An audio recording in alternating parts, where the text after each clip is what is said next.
Dans cette leçon, nous allons voir les caractéristiques générales de la langue turque. Veuillez écouter attentivement. La langue turque appartient à la famille linguistique ouralo-altaïque. Elle a deux grandes particularités. L'harmonie vocalique, les voyelles se suivent selon une règle phonétique de succession, ce qui facilite leur prononciation.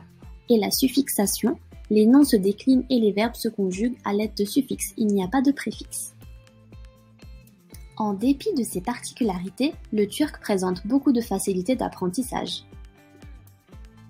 Son alphabet est en caractère latin et phonétique. Chaque lettre est prononcée et cette prononciation reste toujours la même.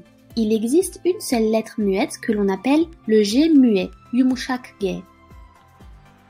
Il n'y a pas de genre en turc, ni masculin, ni féminin, ni neutre.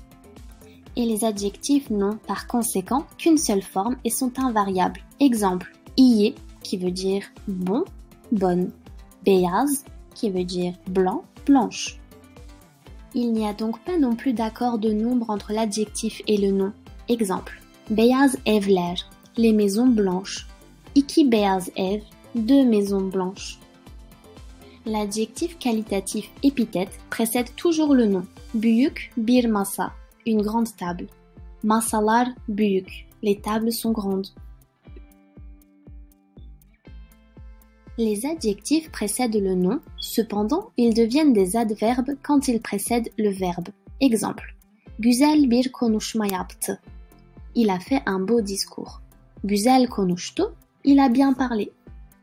L'article indéfini bir n'est pas obligatoire. Güzel bir ev peut aussi se dire güzel ev.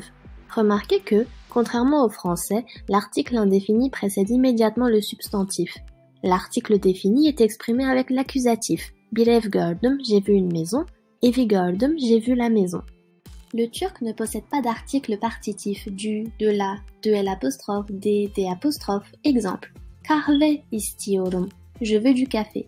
Salata yedim, j'ai mangé de la salade. Zeytinyağı koydum, j'ai mis de l'huile d'olive. Makarna yedim, j'ai mangé des pâtes.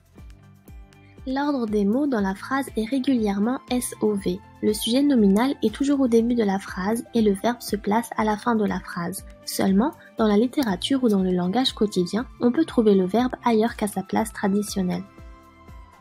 L'accord du pluriel pour la troisième personne du pluriel n'est pas obligatoire. En évitant la répétition du suffixe du pluriel, on dira plus souvent çocuklar geliyor au lieu de çocuklar geliyorlar. Les verbes se conjuguent à l'aide des suffixes de temps et de personne. Le verbe turc est régulier en dehors de quelques exceptions. Görüşmek üzere.